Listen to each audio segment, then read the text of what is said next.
Well, thanks, Eamon, again for having us, Eamon. Just to look back at the weekend, first of all, can Newcastle sustain their impressive form with a home win against Everton in the early game on Saturday? And what has been the secret of their success this year? Well, Newcastle got a great result at Stoke the other night. They won 3-1. Stoke's a very hard place to go to. So there's no fluke about where they are at the moment. They work very hard.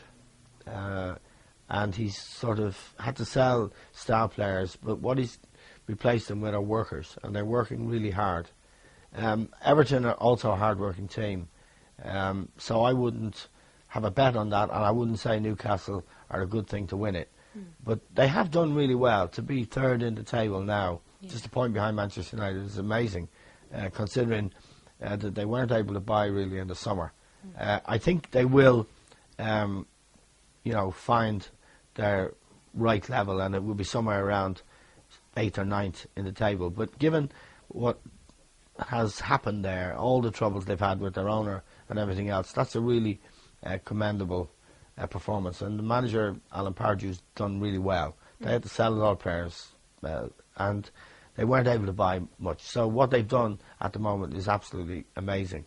They won't be able to keep it up over the course of a season. They'll find their level. And if that's in the top half of the table, that's a good result for the owner and for Newcastle and for their fans. And it gives them something to build on if they want to move the club up to the next level next season. But they're going to have to spend some money.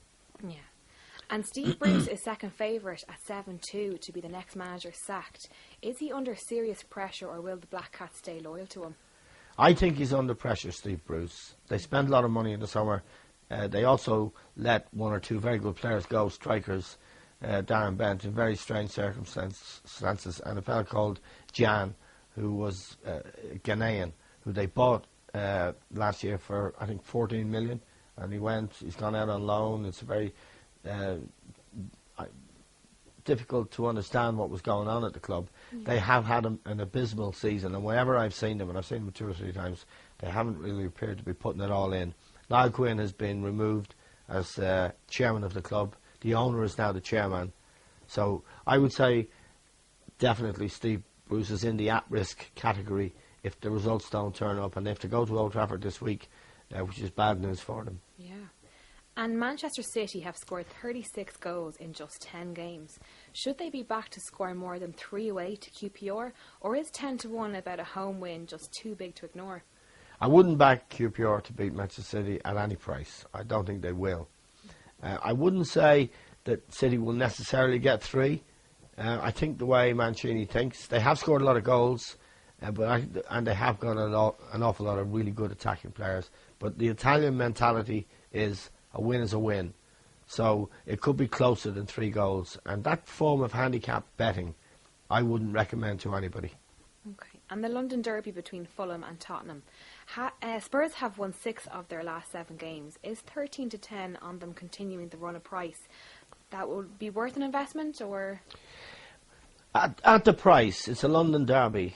13-10 isn't bad value, but I've got a 13-10 bet this week that is much better value. Okay. So I would say wait until I deliver a winning treble this week. Okay, so that's no risk. That's better value than that. And has Arsenal's stunning victory over Chelsea signalled a turning point in their season? It's a turning point in our perception of Chelsea, and for Arsenal, it's certainly a huge result. I don't know if it's enough to it can't turn around completely their fortunes because they've lost so many real good players. But I think it told us more about Chelsea's frailty than it did about Arsenal's scoring power. Van Persie scored a hat-trick, but I think it told us more about Chelsea and their defensive frailties, particularly their goalkeeper, Petr Cech, who I thought was at fault for 3 of the goals, and John Terry, their centre-half, who looks like he's really struggling badly now. So it was a very interesting and almost freakish match. But I think it wouldn't suggest that Arsenal have turned a corner, because if you look at their Champions League performance this week, it was quite ordinary against Marseille, and they scored no goals at all. Okay. And then on Chelsea, they remained behind City and United at 6-1 in the betting for this season's Premier title. Are they worth a punt, or did their defeat to the Gunners show us why the title just won't be Stamford Bridge bound come May?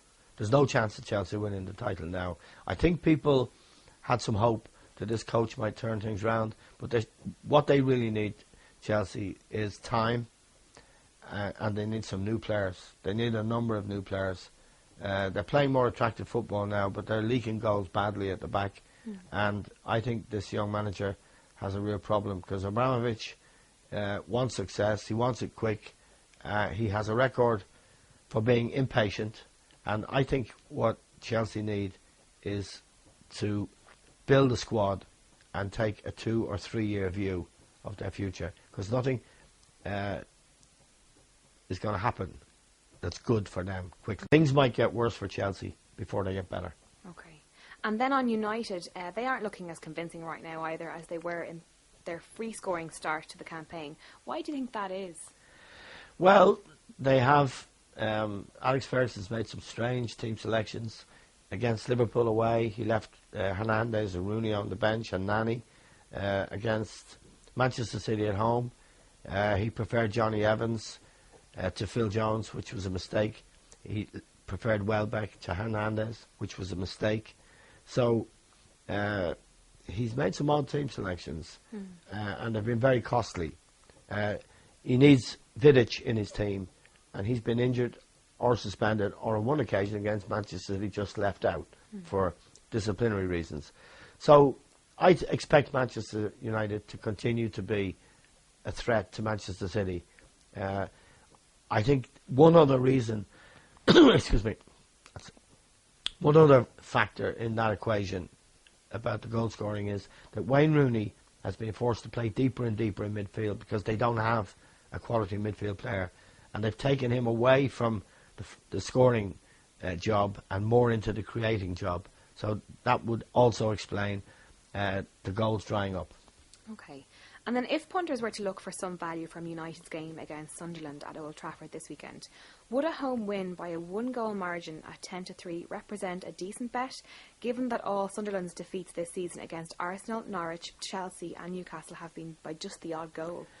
I would say never get involved in handicap betting. A bet I would recommend, if you wanted to bet in that match, and wait until you see the team. If United field their best back four, which would have Jones and Vidic as the central defensive partnership, Everett at left back, and they'll have to have a standing right back because Smalling is out for a month. If, say, Fabio came back and played right back, I would have a bet on Manchester United to win to 0. In other words, not to concede a goal and to win the match. Okay. And you might get a good price about that, around evens 5-4. That's a good bet. Okay. And QPR pulled off one shock already recently when they beat 9-man Chelsea at home. They are a massive 8-1 to repeat that feat when Manchester City visit this weekend. Have the bookies got that one right? Yes, miracles only happen once a season. And Newcastle United are still unbeaten after winning comfortably at Stoke, and that run should continue this weekend at home to Everton. But with Manchester City, United and Chelsea coming up after that, will we see their bubble burst spectacularly?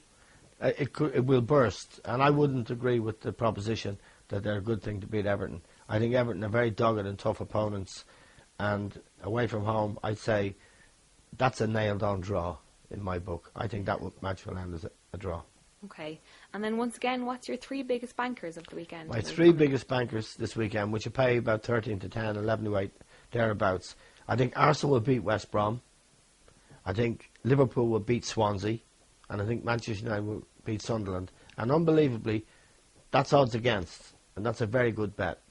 At around 13-10 or thereabouts. And we've had some surprise results in the last few weeks. Really shocking results. Man U losing at home. Chelsea conceded 5 goals at home. But we're back on track this week. And that treble, I think, will come up. And if you want to have another bet, Everton, Newcastle, the draw at around 5-2 is a very good bet as well. Great, and thanks a million again, Eamon. We'll see you next week. Pleasure.